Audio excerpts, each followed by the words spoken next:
Hello, everyone. Welcome to MGG Live. We're going to be doing some more tier ranking today. A few weeks ago, I did a tier ranking of all the main consoles from kind of the first generation all the way up to the eighth.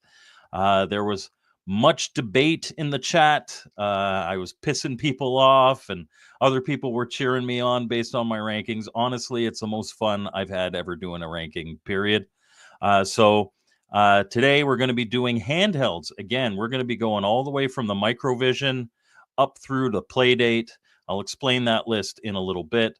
If you're watching from the Retro Bliss Gaming channel, welcome. We're doing a simulcast. Phil isn't on the podcast, but as you may or may not know, Phil has been having some health issues the last while, and he was on vacation.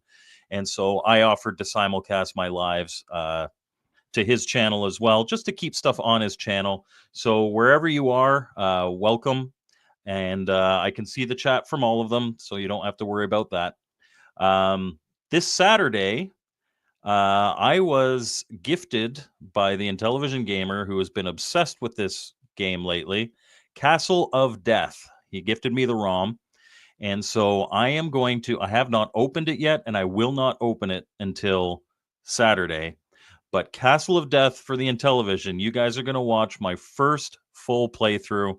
I'm going to play right to the end. There's infinite continues, but the goal is to die as few times as possible. And so the hope is that I will be able to beat Casey's. So he had played it before as a homebrew highlight, and then he really liked it. So then he did a full playthrough live on his channel 2 weeks ago, I think. And he ended up getting 30 deaths. So my goal in my first time is to do it in under 30 deaths and see if I can beat Casey. He has since done a 0 death run, which is incredibly impressive. He had the advantage of he did play it once before, but I've had the advantage of I've watched him play it. So hopefully that evens out, and then I can pull out the win and get maybe 28 deaths when I do it. Let's say hello to the chat. Intellivision Gamer, Speak of the Devil, says he's never had many handhelds, but he loves tier ranking videos. I love tier ranking videos too. Ever since I did that last one, like as long as it's like friendly fighting, if somebody's being an actual jerk in the chat, I don't like that. But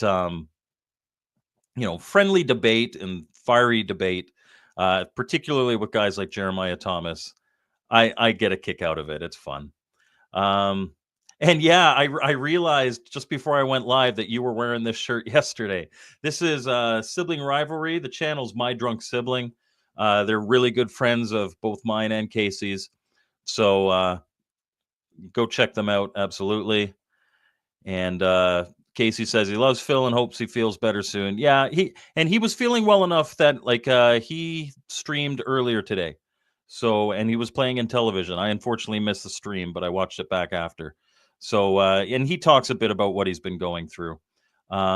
We were supposed to have a Retro Bliss go back to the Retro Bliss Rewind next week.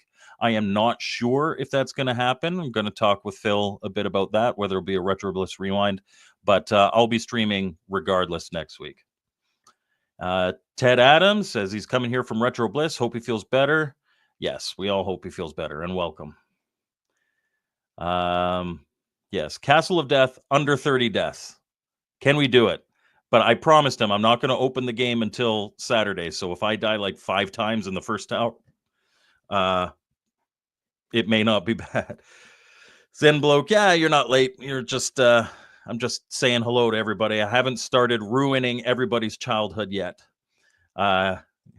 Casey has high hopes in me, and he says the game's not easy. So, he did do 5 deaths live last night. I didn't watch that. I watched the first time he played through where he got the 30 deaths.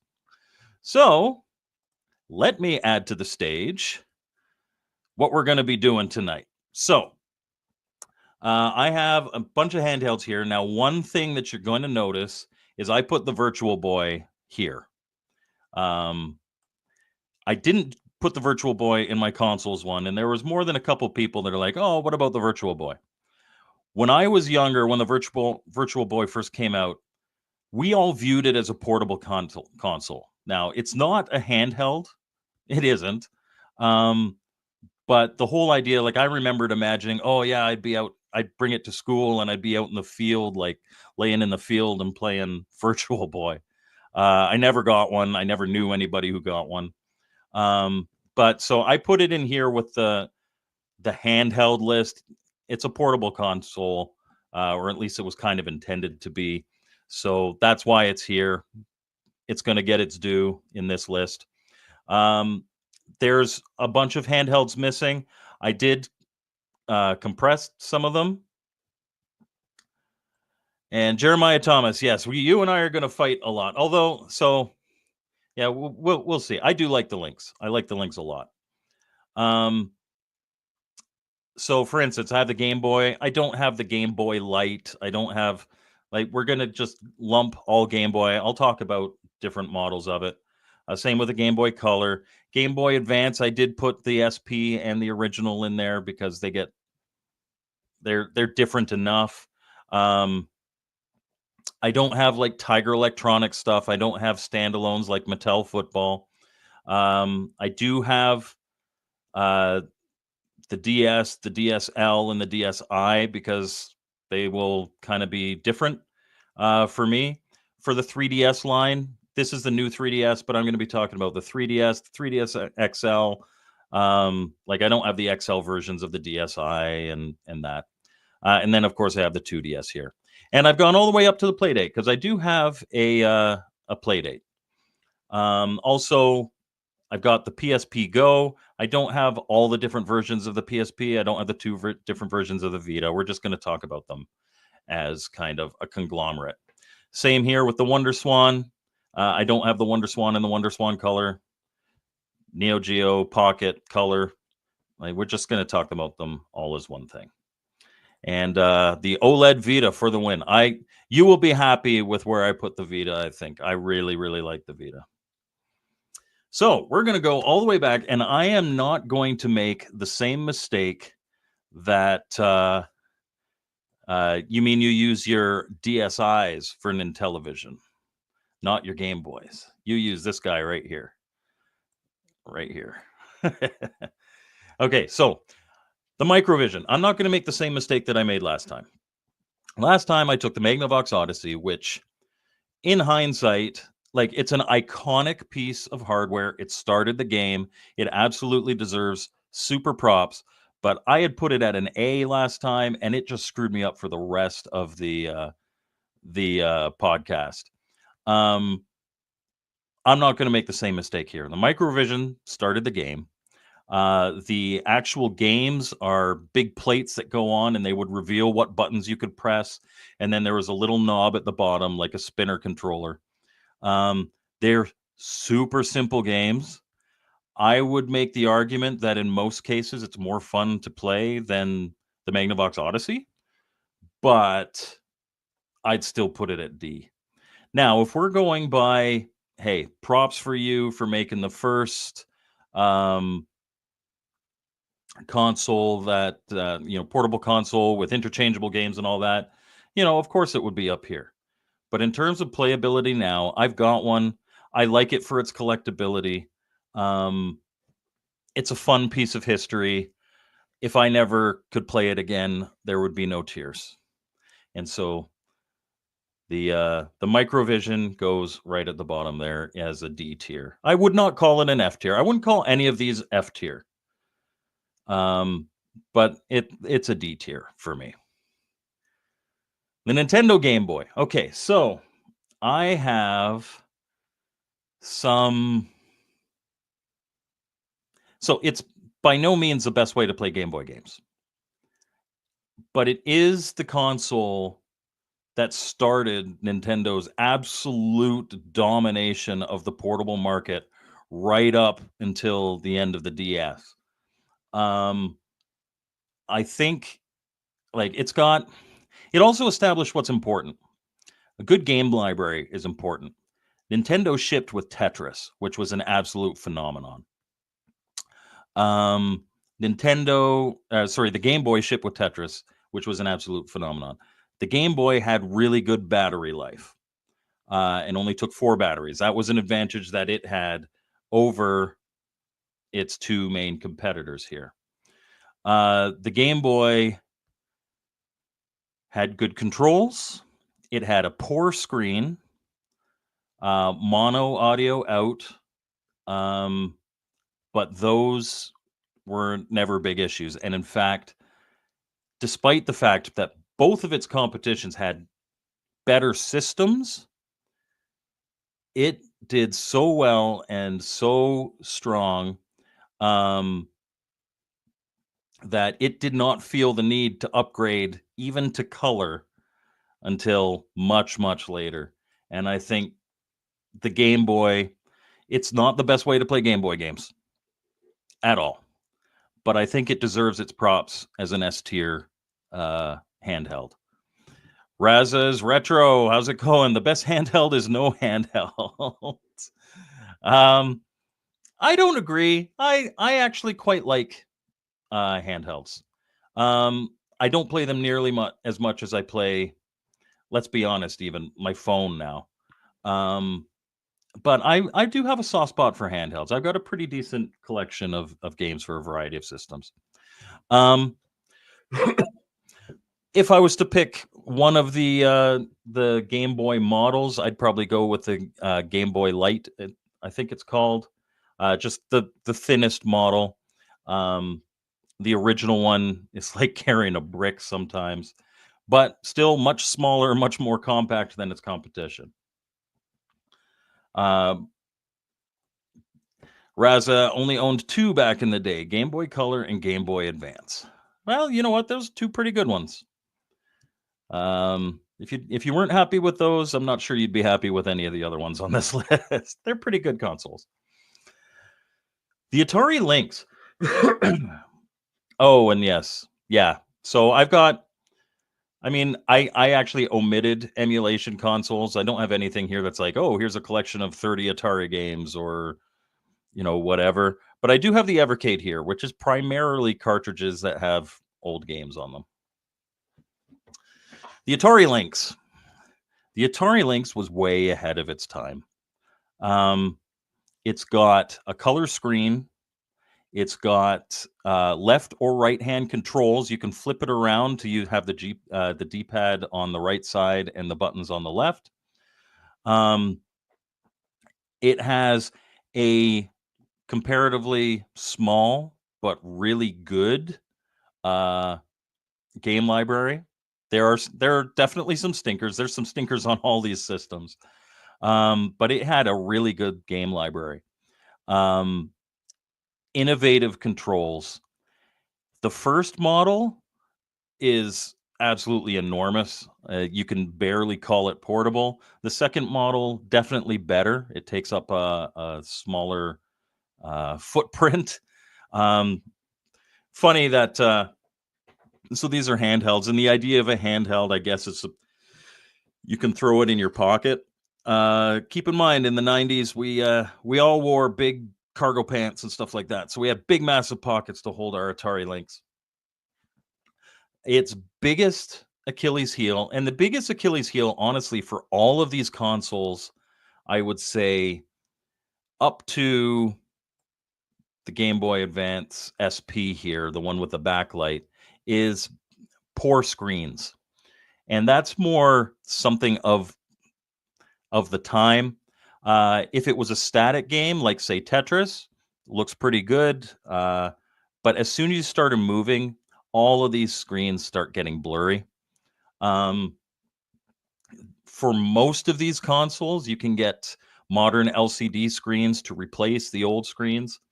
Also, with the Atari Lynx and the Game Gear in particular, and also with the Turbo Express, capacitors in the late 80s, early 90s weren't that great. And so there's like you can find one of these for $10. You can find a Game Gear for $10 now, but you'll have to recap it. I've recapped dozens of them. The Atari Lynx, though, for the time that it came out, I would say the Model 2 with the good game library, the color screen that is lit, the ability to play in many different ways, I would definitely put the Atari Lynx at A tier. It is an excellent handheld. I play mostly now on the analog pocket, but I like the game library. I like the game format. It's these little cards with like a hook on the end, so you can pull them out easily. Um, it is an excellent handheld, not without its problems and a poor battery life.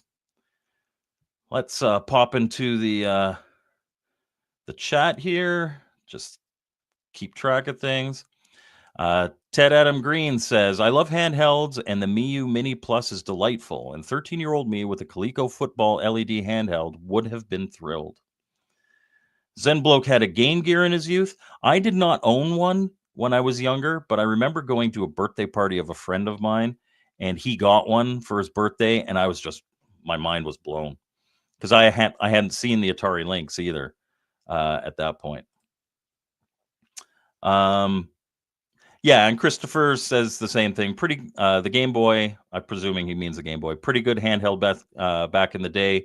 Not the best way to play Game Boy games. I'd certainly agree with that. But I think because of its iconic place in history, that's what pushes it up to S tier. Otherwise, I'd probably drop it down to A tier. Mr. Postile says he never used to care for handhelds when he's younger, but now he asks his wife for handies all the time. I've got to be careful because I'm simulcasting on Phil's channel, and Phil's channel is a PG channel. Mine's a PG-13 channel. I don't do anything too drastic. So if you're watching from Phil's channel and expecting not to see comments from Poe, this might disappoint you. Someone stole Cannabis Kid's OG Game Boy back in the day. That sucks. Looking forward to the Atari Game Station Go for Christmas time. I've heard there's a lot of people looking forward to that.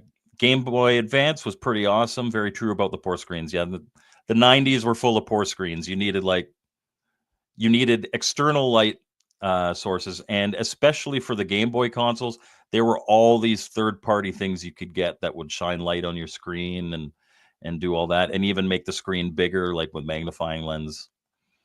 The caps on all of them. Ty, if you find one that doesn't need a recap, that's like finding a needle in a haystack. Yes, I agree. Yes, we all love Phil. Yeah, so if there was Game Boy revisions on the list, you'd put the revision like the Game Boy Light in A tier. Yeah, I mean, I think the Game Boy Light is a better way to play, but it doesn't have the same iconic status. So I would probably agree with you. I think it would go in an A tier. All right, moving on to the Game Gear. Game Gear had a lot going for it. Sega came out with the Genesis. They were living large, and I've got a little, there we go, a little fly just flying right there. They were living large, and they jumped into the handheld market with a honestly really good system. Again, it's got a lit color screen. The graphics on the games, it was basically a portable Master System. There was an adapter where you could use Master System games. Had a TV tuner. It was a really good system. It suffered from the same things that the Lynx suffered from. Again, screen, if it's in big motion, it'd be blurry. Not a problem specific to the Game Gear. Battery life sucked. And so like if you were playing, you might want to plug in and there was tons of aftermarket accessories to try to boost that battery life. You have bigger battery packs, or you can plug into a cigarette lighter in your car. And obviously the capacitors, that's more of a modern thing. If you're getting a Game Gear, you're going to have to get it recapped if you don't know how to do that yourself. But I would put it in, and it's got a pretty solid game library too. I would put it in the same category as the Lynx. I'd put it at A tier. This kind of handheld generation, this first handheld generation, uh, well, okay, so not first handheld, but you know what I mean. Like when things really took off. Honestly, as a kid, wouldn't have been disappointed with any of them. They're all excellent systems. Um, Raz's sister won his Game Boy Advance from a contest on the CBC. It was a kids show that ran 4 to 5 p.m. during the weekdays.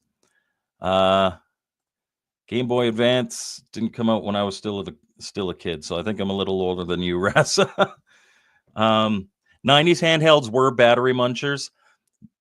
It was like the Game Boy wasn't bad, but these guys right here, they were absolutely. You'd sit and play for an hour or two, and then you'd need new batteries, and some of them took like six batteries. They were beasts. Is there like one machine that doesn't go through batteries like they're going out of style? Yeah, and again, that this is one of the reasons that Nintendo was successful as it was with the Game Boy, is because the Game Boy, all handhelds eat batteries, but it didn't eat them nearly as badly because it didn't have a backlit screen, it didn't have a color screen. It cut the right corners to preserve battery life, which, as it turns out, is very important for a handheld. Ted Adam had Genesis and then Game Gear. It was a great, man, 89, 90, 91, just pinnacle Sega height. Yeah, it was an awesome time to be a Sega fan, for sure. Yes, all right, take care. Jeff to the moon. So yeah, my thought with the Microvision was it started the game, but I made the mistake last time is that I took the Magnavox Odyssey and I put it in an A. The Microvision, compared to everything else on this list, it's an oddity. Certainly fun at the time. I'm not poo-pooing the Microvision, but compared to the other stuff on this list, I think it belongs in the D. Yeah, so I'm a decade older than Raza is. Game Gear heats batteries like it's Pac-Man. Take care, Raza. Didn't say Munchers. I'm being good. That's all right. Munchers is all right. It depends on what you're referring to. This is not a hot take. The Game Gear screen has not aged well. Neither has the Link screen, and neither has the Game Boy screen. Like I said, the 90s, they got a little better as it went on, but it was not a good time for screens. If you want to play on an original system, I would recommend either a full recap in order to get the best you can out of those screens, or get the LED modified, or do what I do and play everything on the Analog Pocket. Tiger Electronics. There was a few Tiger Electronic games that I really liked. And yeah, Microvision was a step up from those Tiger handhelds. I'd say it's about the same fun level depending on the handheld. And Oz 90s kid, welcome. Okay, so the Virtual Boy. Nintendo's biggest disaster of a system. In North America, I think the library is like 12, 13 games. I've got 10 of them. I think I'm missing Jack Boys and Waterworld, which are the stupid expensive ones. It's got a few more games if you include the Japanese ones. A lot of people complained about getting headaches from the red LEDs. The reason they used red LEDs is because they were cheap. I thankfully have never gotten a headache playing my Virtual Boy. At the same time, I don't think I've ever played it for more than an hour at a time. There's a couple pretty good games on it. But there's a reason it was an absolute flop when it came out. It's cumbersome to play. I have it here with the portable systems. It is not very portable. I even have like the Blockbuster case, um, which is very nice. It's a good collector's item. I'm able to bring it anywhere, but then you got to set it up on a table or lay down on the ground and kind of rest the headset on your head. Um, the controller feels pretty good. The 3D effect is pretty good, but it's just got way too many problems to really be anywhere higher than a D. Um, if they had done like white LEDs so that you had like black and white gameplay instead of red, if they had somehow gotten like a really good strap so that you could just strap it on and somehow shrink the headset a bit, it would move it higher.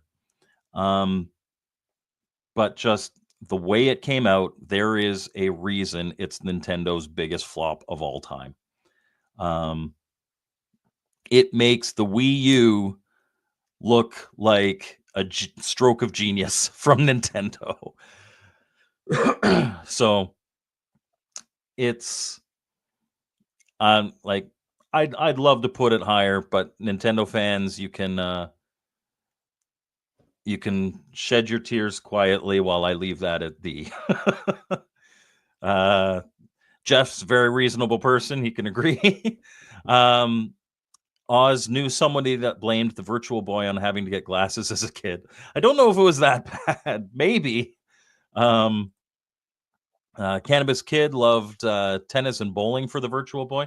There are some good games on it, which is a damn good thing because there was, like I said, there was only like 13 released.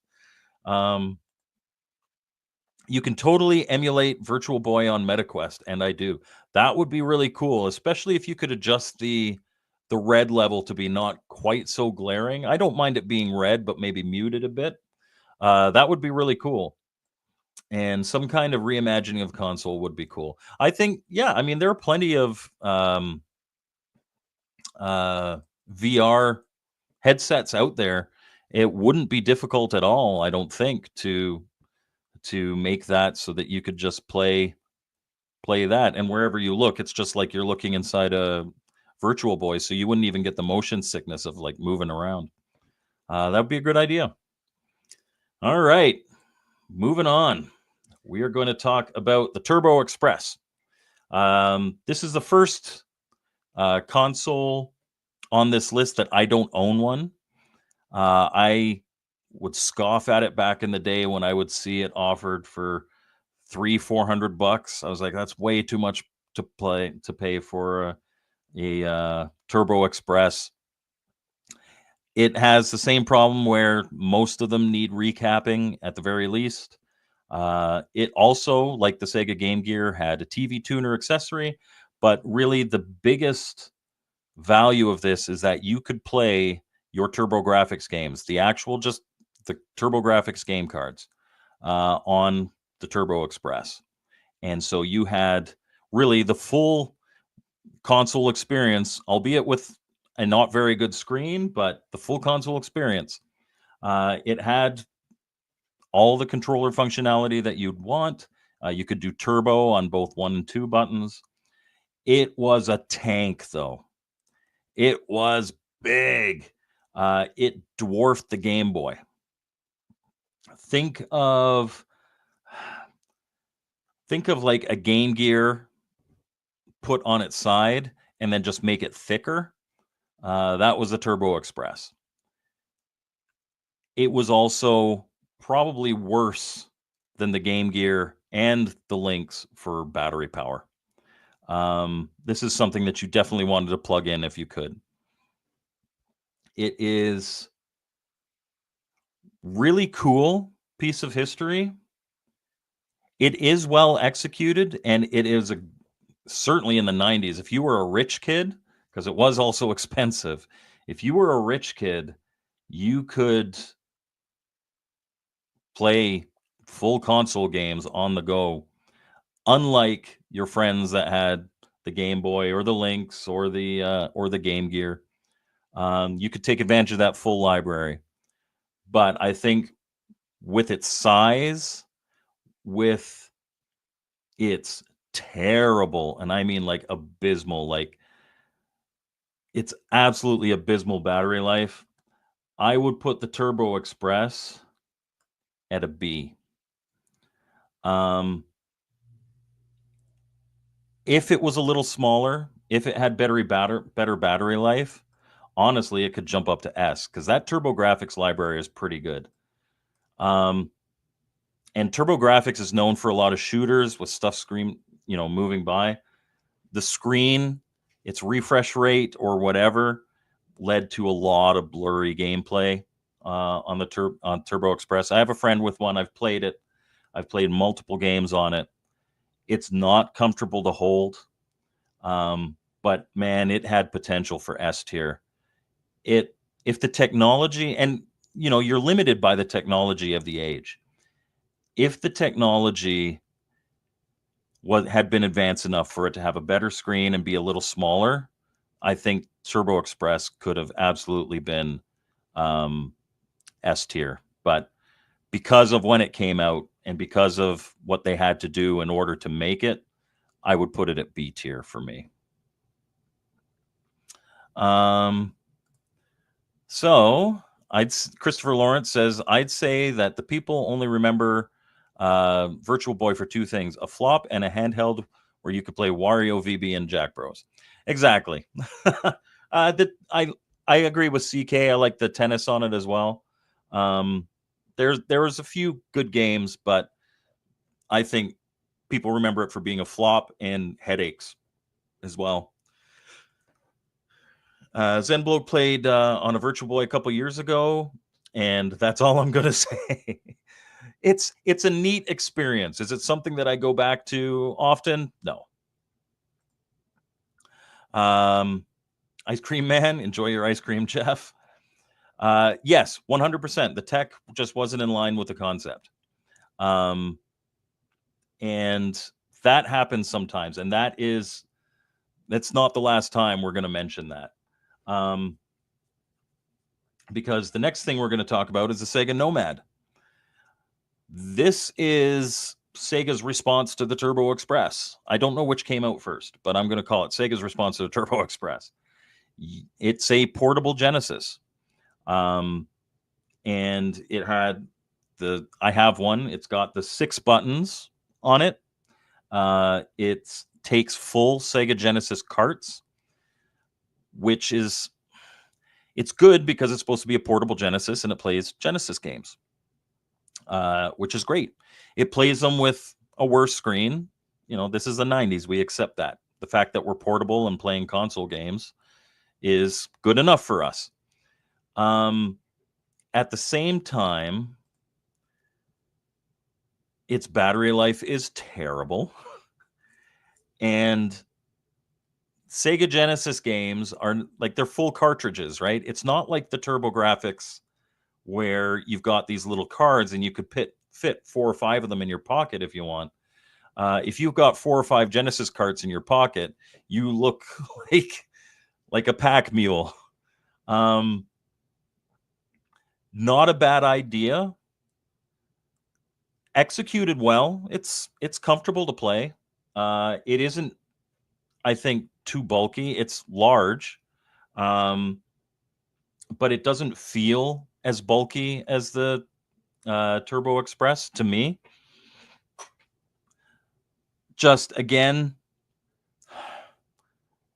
the idea of taking full cartridges, like, can you imagine if Nintendo had come out with this and you're walking around with Super Nintendo cartridges, which are even bigger, plugging them into this thing. And I know there was, it's probably like 15 years ago now, but like the Super Boy or whatever, there is a portable Super Nintendo.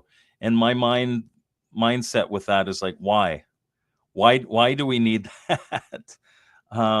Especially now, in 2025, when we can emulate Super Nintendo on our phone, or Genesis on our phone, or whatever system you want, really, up to a point. Yeah, I think you're right. The Turbo Express was released earlier than the Nomad. I'll get to the comments in a second here. But again, not a bad idea. Maybe not thought completely through. I would have liked if, because especially at the point that the Nomad came out, the Genesis was end of life, if not, just a little past its end of life. You could re-release those games as smaller cartridges and maybe try to do something else on a smaller form. That would have been more portable. This is another system that you want to sit next to a socket and plug it in if you can. I would probably put this at the same level as the Turbo Express. Held back by the time, but also well, maybe even one under. Not because it's a bad system, but because the concept of, like, unless you're walking around with just one cart all day, it kind of defeats the purpose of handheld gaming when you have games that are the size of your competition's console. Yes, so the Nomad did have a way to connect to the TV, and then you could use it as a controller and play that way. And Christopher says, pretty sure the Turbo Express was released 5 years earlier than the Sega Nomad. I don't know if it was that much earlier, but I'm 99.9% sure it was significantly earlier. I'm going to leave the Nomad at C. It's because of the form factor of the games. And obviously it's a system designed to play those games, but making something portable and then having games that are, like I said, at the same size as your competition's console, probably not the best idea. And again, even at this point, not learning the battery life yet. Oh, right. We get to talk about the only Tiger Electronics thing on this list, the Gamecom, or as some people might call it, the Game.com, because they put the little period in there. Terrible system.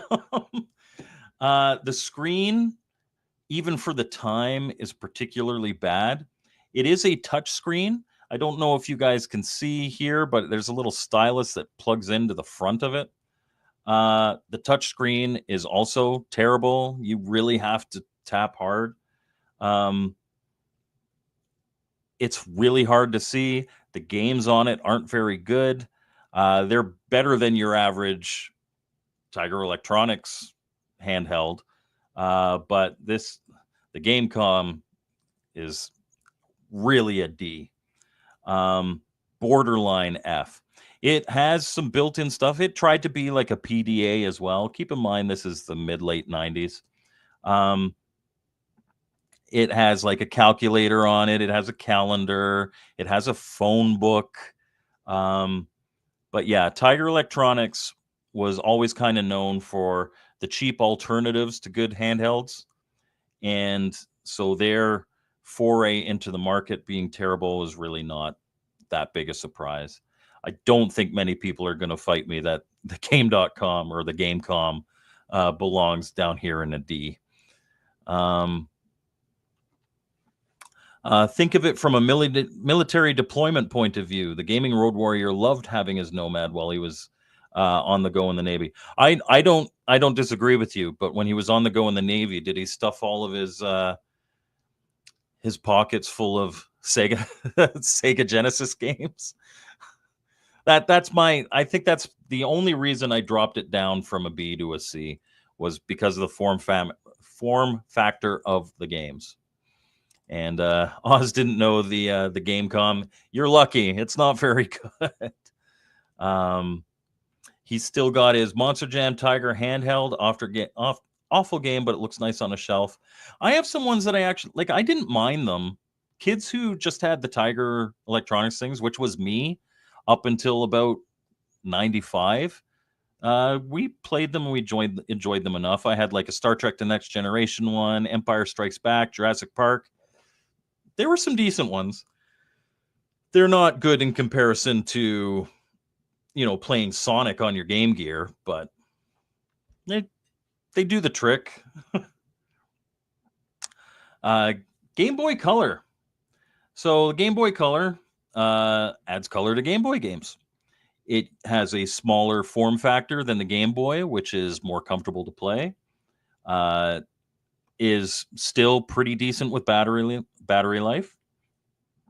Um, plays all Game Boy Color and Game Boy games, and there were kind of set palettes you could color your Game Boy games. It's an excellent system, and it's a mainstay for a lot of people, and it was an introduction for a lot of people. The I so Chris Walker says he doesn't see Mattel football up there. I did mention Mattel football. We're not doing the standalone games on this. We're doing the consoles. And I'll get to the other comments in a sec. The Game Boy Color, they were so dominant. Nintendo was so dominant in the market at this point. They still felt, no, we don't need to put a light in there. And therefore they were able to make them cheaper, and they cost less than the competition in a lot of cases. Game Boy Color, I'd put in an A. It's a great system. At this point, though, I would have really liked for Nintendo to have a backlight on that screen. I think that would have made the difference and bumped it up. Gamecom is the Tiger answer for the Game Boy. Too bad that Game Boy Color would be released a year later. Yes. And yeah, so Gamecom had and they had this Batman game. They had some licensed games. They did, because they had all the license for their cheap Tiger Electronics games. They had ins for a lot of great licenses and could have potentially done some really cool stuff. They just didn't. they used the licenses, but they didn't produce really good stuff. And it is impressive. Yeah, they already had all the connections. The Neo Geo Pocket. Okay, so this had a couple different models. This had your first black and white version, and then the Neo Geo Pocket Color. Easily, in my opinion, the best non-backlit screen of any handheld, right up to even the Game Boy Advance, which came out after.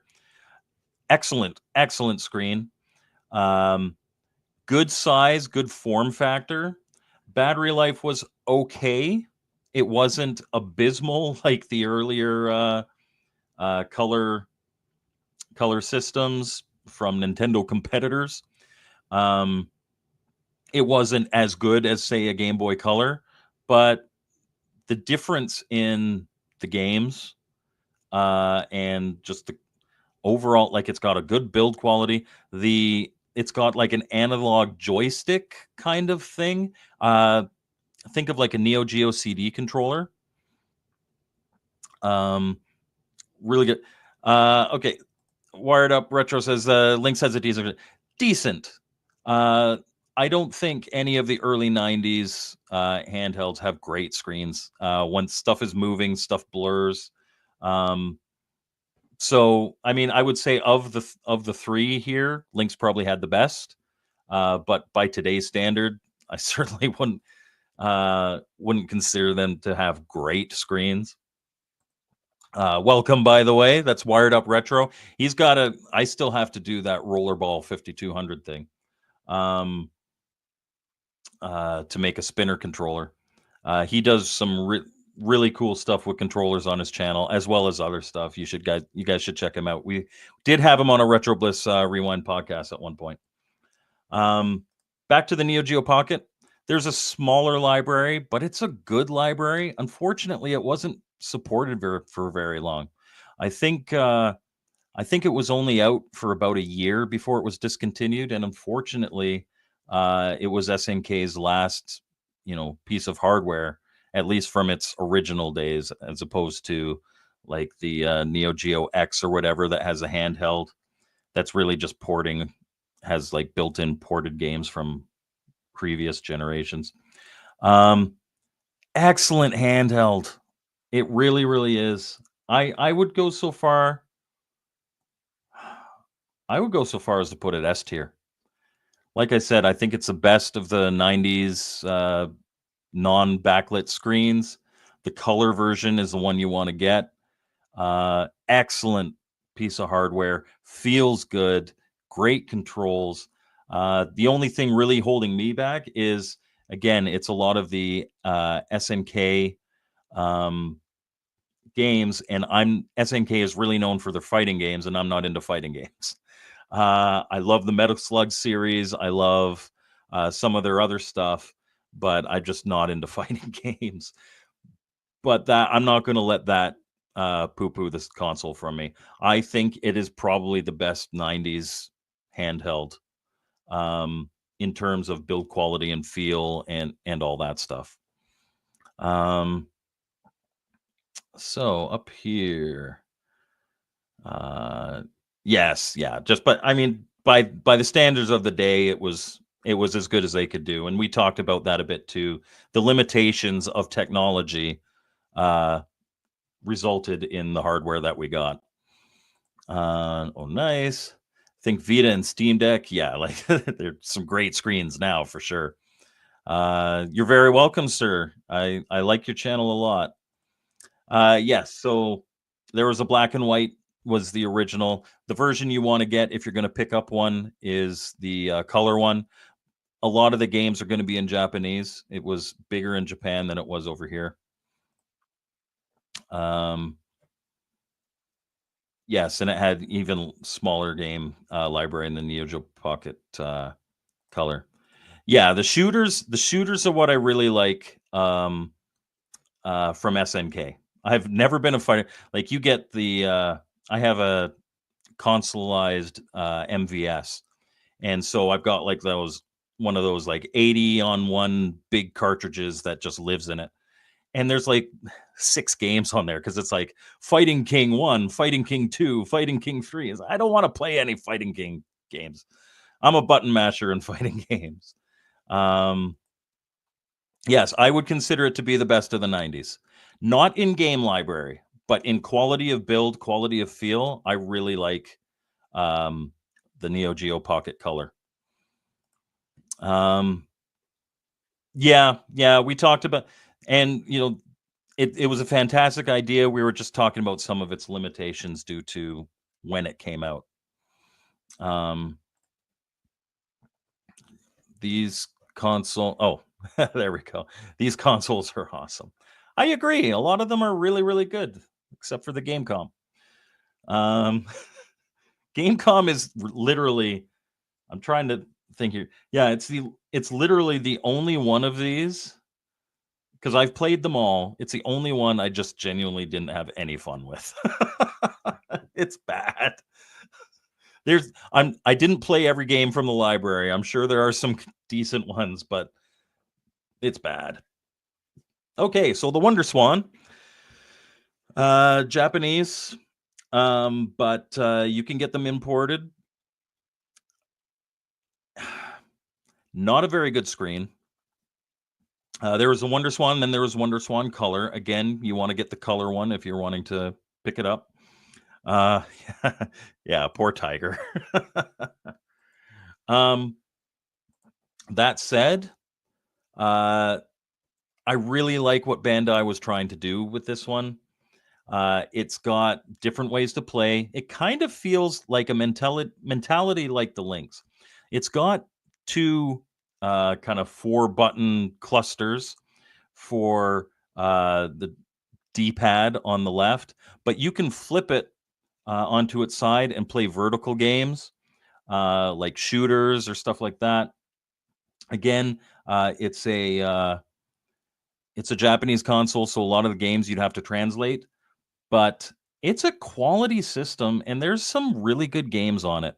Um, from a North American standpoint, I think the fact that a lot of these games are Japanese. Oh, hello, Torque. How are you, sir? Thank you very much for becoming a member. I thought you already were. Maybe not. But welcome and thank you very much. Um, yeah, so I love what they tried to do here. The screen is poor. Oh, you just upgraded. Well, thank you, sir. I appreciate that very much. Um, thank you very much. The Wonder Swan, I'm going to drop it in at the B. And this is from a North American standpoint. If I was Japanese and I was fluent in Japanese and had access to the full library without requiring translation or anything like that, I think I might move it up to the A. I actually really like the Wonder Swan. I really like what they tried to do. The buttons as the D-pad, I've never liked. I didn't like it on the PlayStation. Thankfully, I use the analog sticks on the PlayStation. Um, I'm not a fan of that. But the fact that they were thinking about different ways to play, um, it was a valiant competitor, at least in Japan, to like the Game Boy Color, and it had better graphics. It was more. It wasn't quite Game Boy Advance, but it was more along those lines. Um, and yeah, the Wonder Swan. There's some really good stuff on the Wonder Swan. If you've never played a Wonder Swan, I would highly recommend. I'm sure there's emulation for it. I would highly recommend giving it a go. It is a good system. I think it came out at the wrong time. I would have liked at least one of these to be one of these D-pads to be a proper D-pad, and the screen again at this point in time it would have been really nice to have a backlit screen. But aside from that, it's a good system. I do like it. I put it at B here because of those flaws. Um, but I could see an argument where it goes up to A as well. Seymour Gore says, all I remember about the Wonder Swan was that it had a decent port of Final Fantasy. There are some, yeah, absolutely. I think there's more than one Final Fantasy game on here. It's got a decent library. It's a pretty good system. And yeah, so some of the games were arcade perfect, and it had an obscure Mega Man and Bass sequel on it, or Mega Man and Bass. I was not aware of that Mega Man one. I'm going to have to look and see if I can find that, or even just find a video of it. That's cool. All right, back to Nintendo. Nintendo comes out with a Game Boy Advance. This first model is not my favorite way to play Game Boy Advance, but it's also not bad. It does feel pretty decent in the hand. Again, no backlit screen.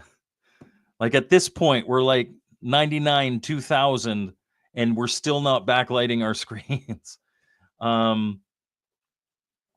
Give me a bloody backlit screen. However, the Game Boy Advance is kind of like a Super Nintendo portable with appropriate size cards. And the the game library is just absolutely phenomenal. Um, there's also a lot of schlock on the Game Boy Advance.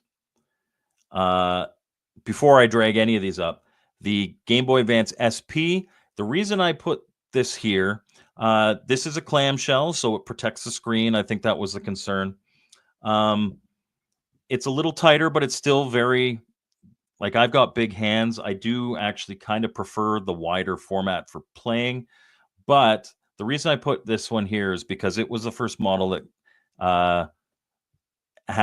you could get a backlit screen, and that is the most desirable model. I would highly recommend, if you are going to get, if you're just getting into Game Boy Advance, spend the extra money and get the Game Boy Advance as a backlit screen. Due to the library, which is fantastic, I would say this first model here,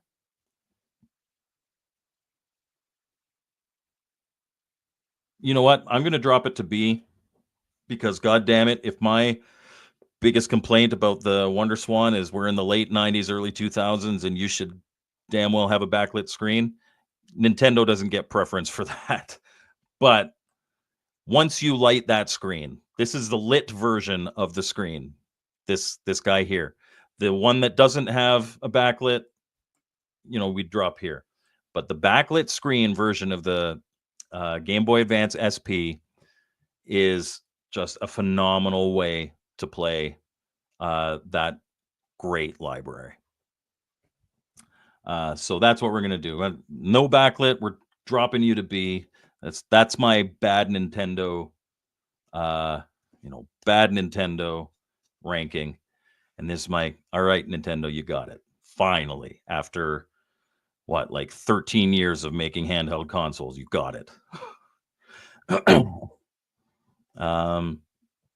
Yeah, so some of those WonderSwan ports, particularly Final Fantasy ones, they did eventually make it to the Game Boy Advance. Yeah, yeah. So you can get aftermarket kits where you can replace a screen, but I'm just kind of talking about the main thing. So I agree, and I'm glad at least one person in the chat thinks that's fair. The N-Gage. Why do one thing well when you can do two things poorly? It's a cool idea. You have to remember that this comes out before smartphones. And one of the things, like, I had my phone at this point had a Snake game on it, and that was about it. It was the monochrome LCD screen. And so the N-Gage is, I really appreciate what they tried to do. It's got one of the worst D-pads. A lot of aftermarket things try to do this with a D-pad because it looks really cool, I guess. But it's got like that wavy D-pad that just has like bumps for the directions. The number pad for the phone is on the right, but I think it's the 5 button and the 7 button have like bumps on them because they're your buttons for gameplay. I imagine you would have looked like a moron talking on this back in the day. It looks like a kind of like a taco. Some of the games on it are actually pretty good. And keep in mind, this is before the DS. This is before the Vita. There are some like full-on 3D games here. It's got this weird vertical oriented screen. And so, like, for instance, there's a Sonic game on it. And it's the same as Sonic Advance that you would find on the Game Boy Advance.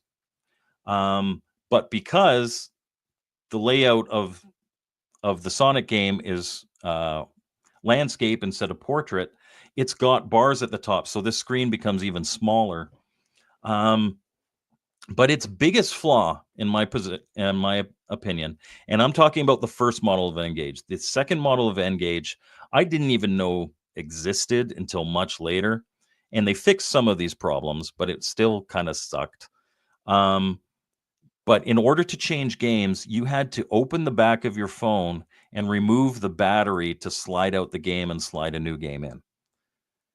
So, I mean, if you're a commuter and you're just playing through Sonic N, I think it was called, which is Sonic Advance, and you're just playing through that game and you're going to play the same game for like 3-4 days in a row, okay, maybe not that bad. But if you're like a lot of handheld gamers and you want to play 2 or 3 different games in a day, you got to take the battery out of your phone each time. And what's that resetting? What's that? That can't be good. And for that, valiant effort. You're going to be on the same row as the Gamecom, but you're not as bad as the Gamecom, but you're not good. You're in a D.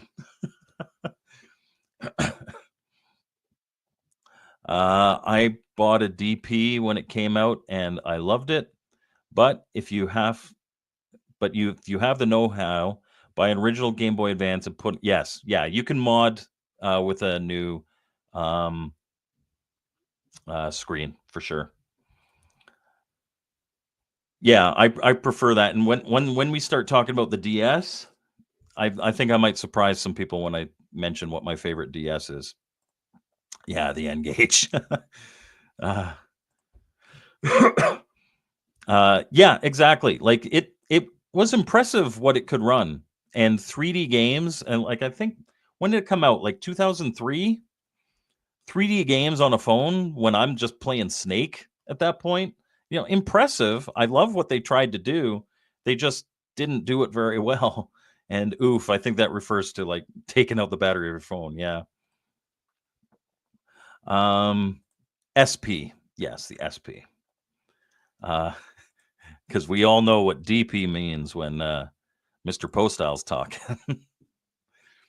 All right. So moving on to the Nintendo DS. This is the original model DS. Bear with me. I'm putting it at a B. The original Model DS feels like a plastic toy to me. It's a little too big. It feels hollow. Um, it doesn't feel great in the hands. Its big crowning accomplishment is its game library. And that's that's the reason it's up at B. Otherwise, I probably would drop it to C. It's got good battery life. Battery life. If you're in the market for a DS, any of these ones that was actually used, I can almost guarantee you that the stylus that's in there is not the original. My kids all lost their stylus within like the first 2 weeks. You have to go buy like a whole stack of styluses, or just tap the screen with your finger. Um, it The original Model DS feels like a proof of concept more than it feels like a finished product to me. Um, and so I would put that original model at a B. Uh, if you're a big Nintendo fan, don't worry, future ones are going to be ranked higher. The PS Vita, okay, or sorry, the PSP. I remember when the PSP came on the market, Sony put so much marketing behind it. Um, awesome commercials. They tried to go the same way as they did with the PlayStation. The conventional wisdom at the time from Nintendo, who was the leader, was cartridges are the safe thing. And Sony came out with their PlayStation with CDs and just completely took over the home console market. They dominated the Nintendo 64. They dominated the Saturn. It was a phenomenon. And a big reason for that is that CDs could hold more data. So you could have video clips, you could have true like MP3 audio or wave files or whatever they were using at that point. Um, and so they are looking at the time, like the Game Boy Advance and stuff like that, and thinking, we could do this so much better if we had discs. So they created this disc format that's encased in a plastic case with a little hole in it and that's where the PSP is going to read it. This might be a hot take, but I am not a fan of that format. Even with the plastic case around it, most PSP games that I find are scratched all to hell. In Sony's defense, they play. Uh, The console itself feels pretty good. I do not like that little metal nub that they try to pass off as an analog joystick, but the attempt was put there. Um, there are some fantastic games on the PSP, but I think it was a little too little. Um, if they had like, and spoiler alert, I absolutely adore the Vita. And yet the Vita was a complete commercial flop, and the PSP did pretty well. Um, it's a valiant first effort in the in the handheld market. I would put the PSP at a B. Um, I could see the market. I would put it at B plus. You know what? I like it more than the DS, the original model of the DS. and it has a very good library. The Burnout games alone, I really love. So I'm going to be generous. I'm going to bump it up to an A.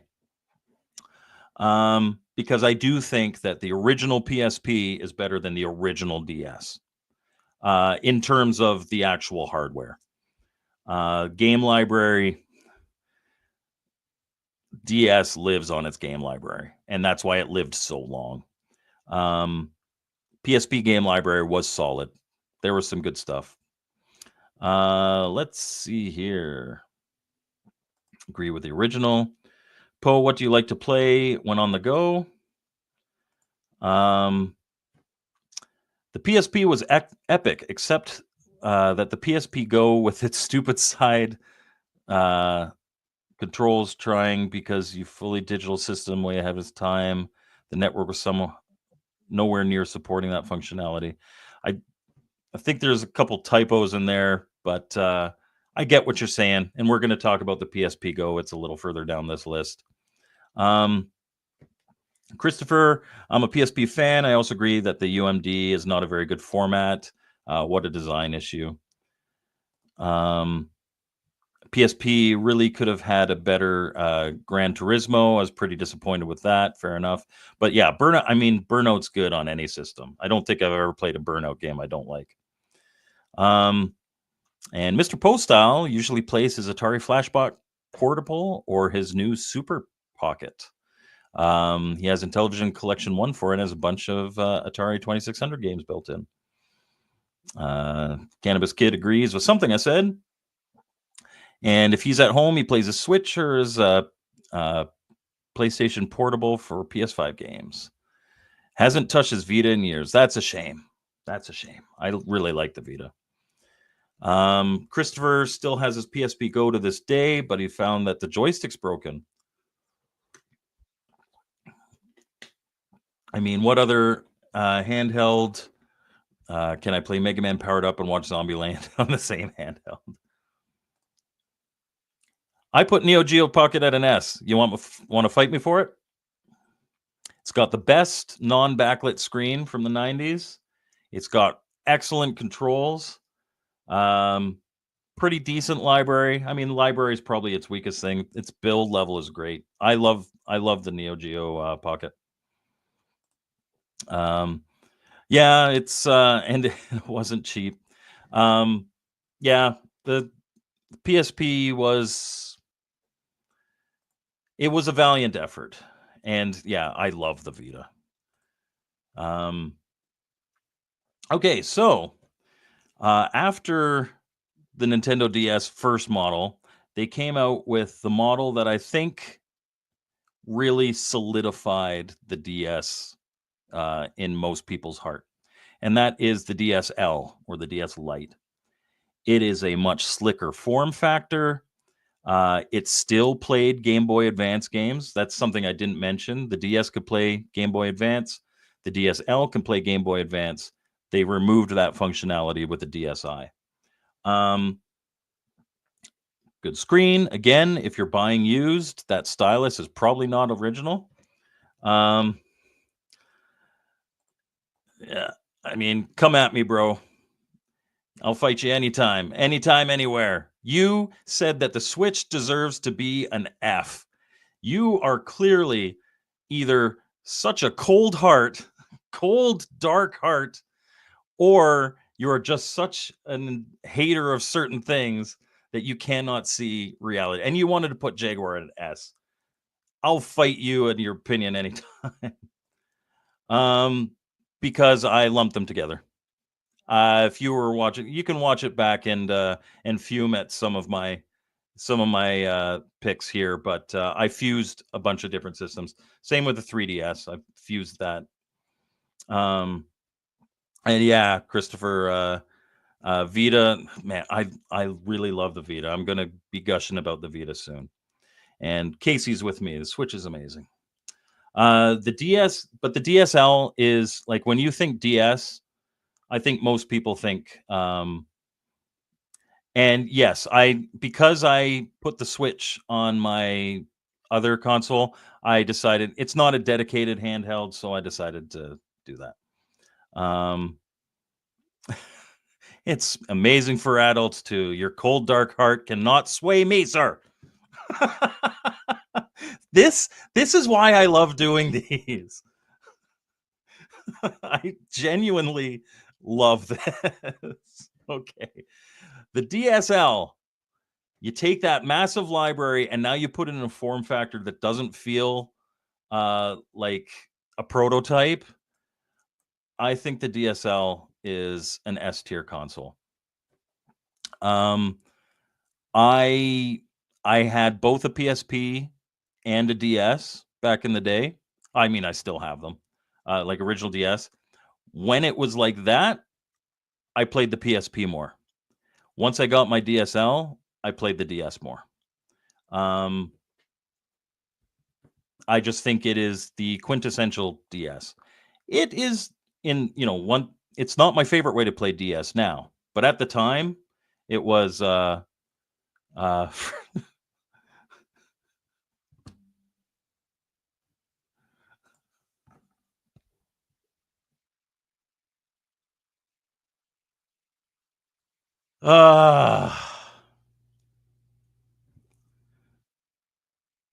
Jeremiah, thank you for the $2.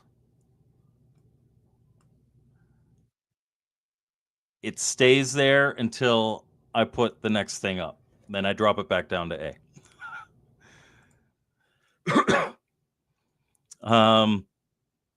PlayStation TV. I had such high hopes for the PlayStation TV, but I'm going to talk about that when we get to the Vita.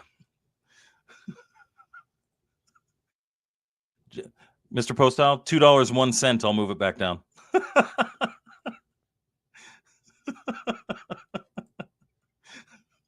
Okay. Anyhow. And I just realized that Jeremiah Thomas donated that on Retro Bliss's channel. So you're welcome, Phil. I sold out so that you could make $2. Okay, so DSI. Um, the DSI, it took away the Game Boy Advance compatibility. It added internet connection. I didn't care. I think the bigger loss here is the lack of whatchamacallit, the lack of Game Boy Advance support. Um, I like it. Doesn't wow me. It wasn't a huge improvement. It's not as I think it's honestly it's way better than the original Model DS, but it's not as good as the 3DS. It's not as good as the 2DS. It's not as good as the DSL. I'll slide it in between. Oh, is it? Okay. Well, then maybe you are on my channel and you're not, because I'm simulcasting this on Phil's channel. I'm just looking at the icon on the side, so I could be wrong. Nvidia sure, but Switch 2 can die in a car fire. Well, there's many Switch 2s. I don't think they can all die in a car fire. Yeah, so I'll put it there. And now that I've put my next one on there, this comes back here. Just wait 3 seconds for Jeremiah's angry post. Okay, no, I haven't seen it yet. PSP Go. What a good idea. A little ahead of its time. As you guys probably are aware, I am not a fan of digital distribution. I'm let me rephrase that. I am not a fan of non-physical media. I want physical media. I want the game to be on that physical media. I don't want to download code on a disc. But if there is one genre that we can hopefully agree, it would be nice if I didn't have to carry all my games around with me. It's portable gaming. It's handheld gaming. And so the PSP Go tried to do that. There's no physical media. You download the games and you install them on your system and you have them wherever you go. The form factor of the PSP Go, I am not a big fan of. Again, I've got big hands. It is a much smaller system. It's got a good screen. I don't like the whole sliding thing. Sometimes it tries to slide back on. But I love what they were trying to do. But if I'm going to be playing a PSP, I would rather be playing the original model. I'm going to put the PSP Go at a B. It's, again, a valiant attempt. You can throw emulators on here. You can do a lot of stuff with it. It's worth having a PSP Go. I just think they tried to do it a little too soon. Okay. Knickles. Canuck Bucks. Yeah, no, the only reason is because when I'm simulcasting, usually the people who don't have a little logo beside them in StreamYard here are on Phil's channel, and the ones who do are on my channel. But I could be wrong, or maybe it's reversed because of the way I set it up. Yeah, the Go was basically a stepson of the PSP, but it was a valiant attempt.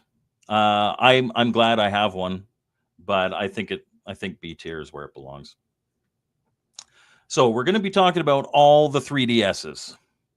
3DS, for those of you who are not aware, tried to introduce 3D gaming. So you had the 3DS, you had the 3DS XL, then you had the new 3DS, then the new 3DS XL, and the XL was just a bigger version. My preferred way to play 3DS if I want 3D is the new 3DS XL. It's a nice big screen. The 3DS added an analog thumbstick that I think is better than the one that the PSP had, but not as good as the one as the Vita had. It's not a proper thumbstick. It's a nub that you kind of move around, but it's rubber. So it doesn't hurt your finger after prolonged gameplay. It's not like a metal nub. Again, it plays the entire DS library, but also 3DS games. 3D, there is one game. There are some games that require it.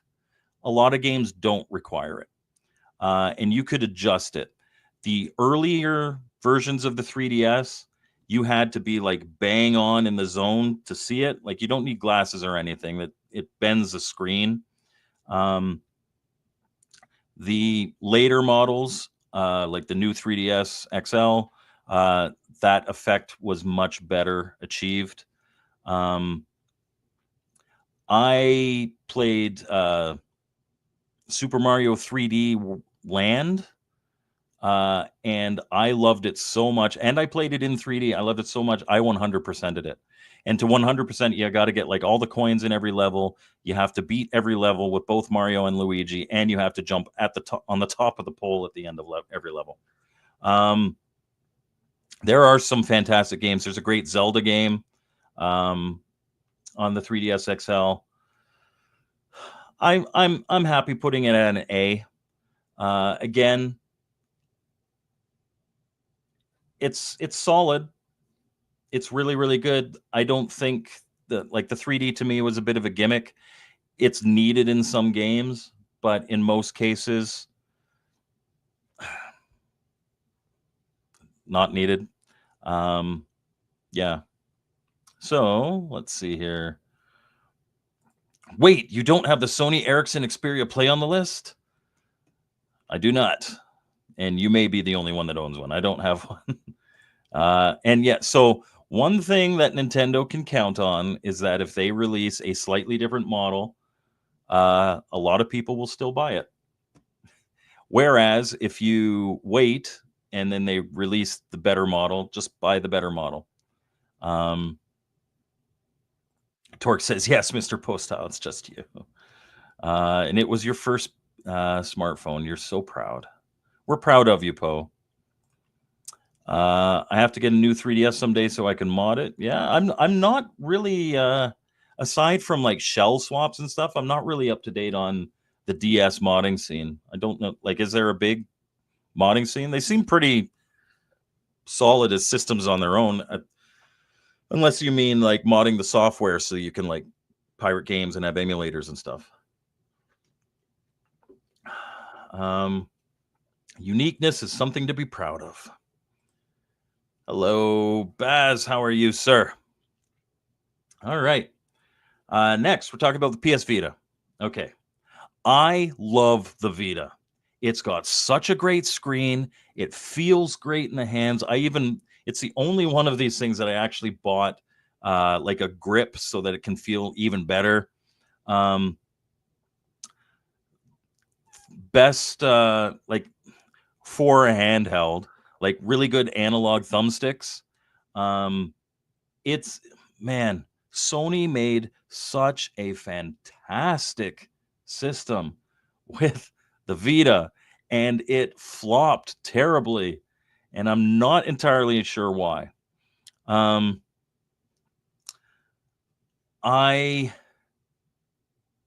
wish this had gotten so much more support than it did. I like the form factor of the games. They went to little cards. I like the screen. Like I said, it's a nice big screen. It doesn't mess around with like touch controls. It does mess around with this stupid touch thing on the back. I don't like that. I played the Assassin's Creed Liberation on this, and there's like I had to hold it up to the light, and then like I don't like that. But man, does it feel good. Man, does it play well. I played The Wolf Among Us, I think it's called. I played The Walking Dead 1 and 2, like those Telltale kind of games. I really, really like the Vita. The library is actually pretty decent. Not as expansive as the DS library, obviously, but there's decent stuff there. A lot of it comes from Japan. What was I going to say? Oh, the PlayStation TV. I had such high hopes for that and being able to play some of these games on a big screen. And unfortunately, the compatibility is pretty crappy with that. I think you can mod them to have better compatibility. But I really wish that Sony had supported it more. I understand why it didn't. But I love my Vita. I've got 2 of them. But I'm going to take, because of its lack of support. Well, but it's better than the PSP. Oh, but then like it was. Do I put a complete flop in S tier? Do I do that?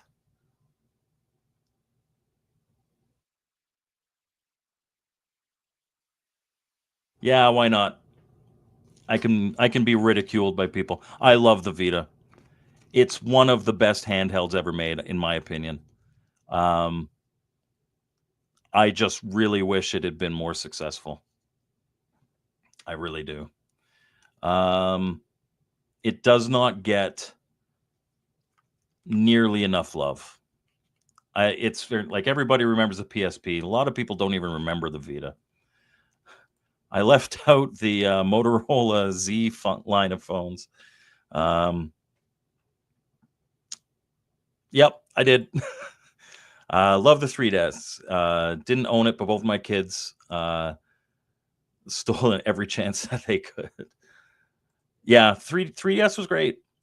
The grip for the Vita is so there were several different ones. I found one that I really liked. It wasn't the one with like the really long handles. It had just like the little nubs, but made it feel really good. This may be a hot take. I'm not a huge fan of the Uncharted games. I do have it for the Vita, but I wasn't the biggest fan. But it's not because it isn't a great Uncharted game. It's just because I'm not a big fan of the Uncharted games. Yeah. So yeah, you were talking about modding, like modding it, the software to play.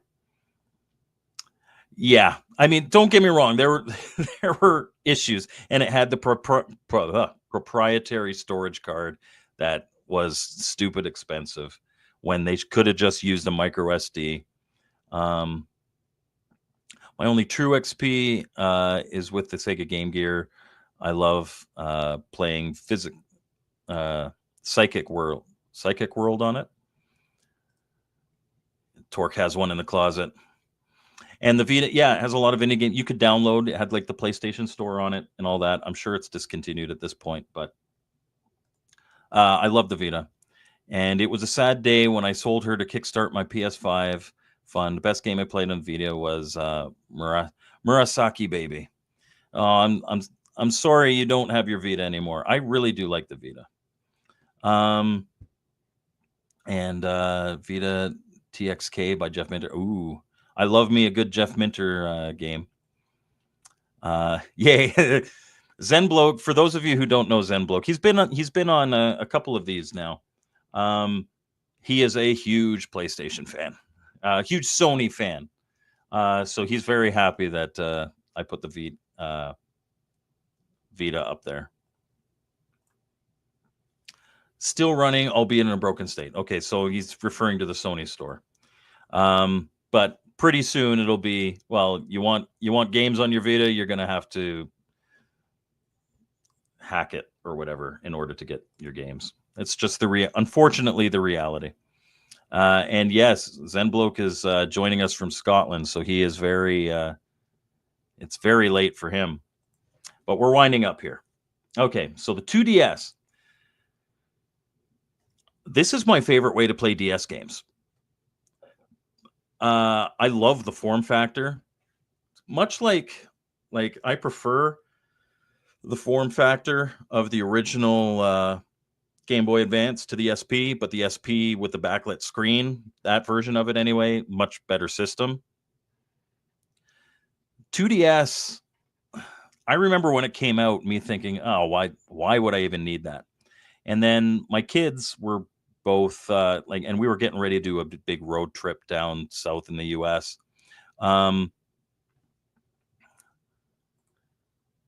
See you. Oh dear. All right. Yeah. I hope Nacho's all right. But have a good night, dude. Get a good sleep. Yeah. 3DS Junior version, Junior edition. But here's the thing. I bought one of these. They were on sale.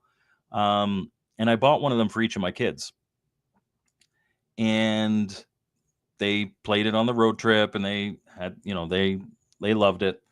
And then there was one time, like they went to sleep and I was like, hey dude, I think my younger son, hey dude, you mind if I play something? He's like, yeah, sure, go ahead. And it feels so good. You don't have it kind of like the clamshell, the weight of the clamshell. It's one piece. It, especially in my hands, it felt really good. It's my favorite way to play DS. And even most 3DS games, because you can play 3DS on the 2DS. It just doesn't have the 3D screen. I love it. I absolutely love it for its feel. It's got the little thumbstick. It has, pretty much everything that the 3DS has, except for the actual 3D screen. And it plays the entire library. It's a wonderful, wonderful system. It's not as iconic as a DSL, so I'm not going to throw it up here in S tier, but it definitely, like, I would say it's an A plus for me. It's my favorite way to play DS to this day. Let's move along here because we're at an hour and a half. I'm sorry, guys. All right, the Evercade. I'm going to make some people mad. I'm going to put the Evercade at a B tier. And the reason I'm putting it at a B tier is because I love what they try to do here. And they successfully do it. But there is very, very little that you can play on this system that you can't play 100 other ways with emulation or with whatever. The Evercade is primarily collections of older games, which is great. I love that. I think there's only one or two exclusive games to it. The D-pad is not the best. The second model of it, which I actually have upstairs, I like much better than the first model. The first model's okay; it's not bad, but it's an okay way to play a lot of these things. It's priced accordingly. The games are priced accordingly. You spend like $25-$30 and you get 10-12 games. And as long as you're not one of these people that has to have everything, you can build a pretty solid small collection of games to play on the Evercade and enjoy it. But I don't think it matches the rest of the stuff here. Last but not least, man, my throat's starting to get sore. Last but not least is a Playdate. Hey, actually, I have mine right here. Playdate. And mine needs charging because I haven't played it recently. The whole thing with this, when it came out, now if you go to the Playdate website now, this thing is expensive. I think it's more expensive than I paid for it in pre-order. I pre-ordered this. But the whole thing about the Playdate was it's got this crank. And now this is a different way. Whoops, that's magnet there. This is a different way to play games. Here, let me...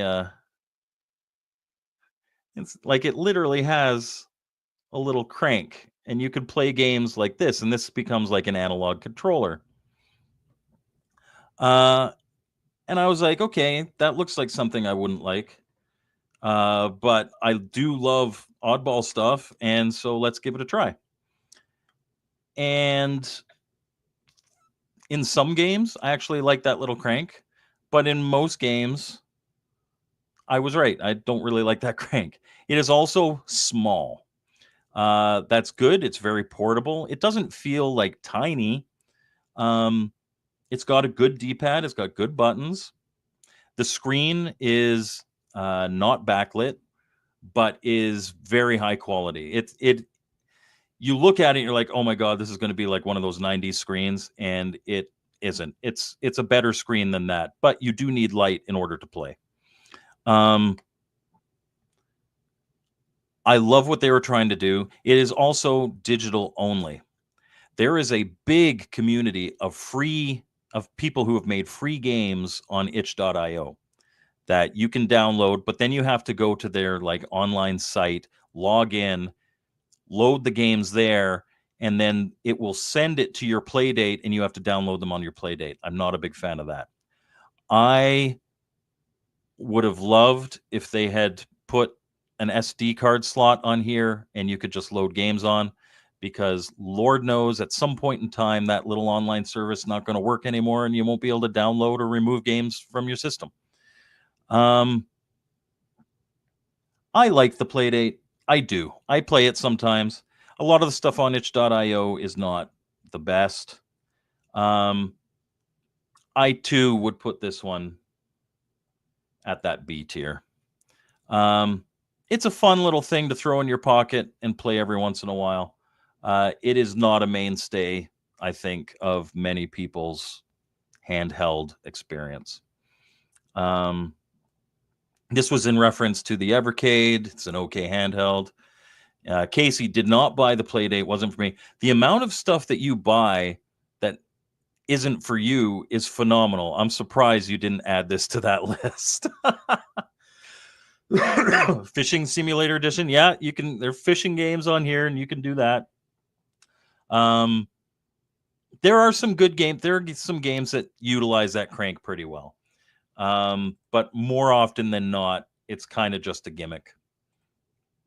And I often hear Laura Kate Dale wax lyrical about that little machine.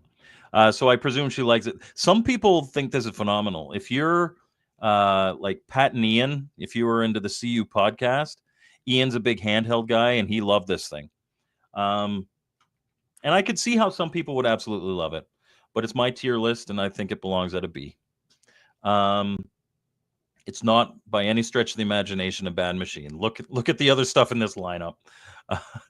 So that, guys, well, that says a lot. I buy most and didn't get it. Not always right, though. Exactly. For those who like that sort of thing, it's the sort of thing they like. And I'm sure everybody watching would move at least one thing from on this list, but it's my list. So yeah, that is where I'd kind of put the handhelds that are on this list.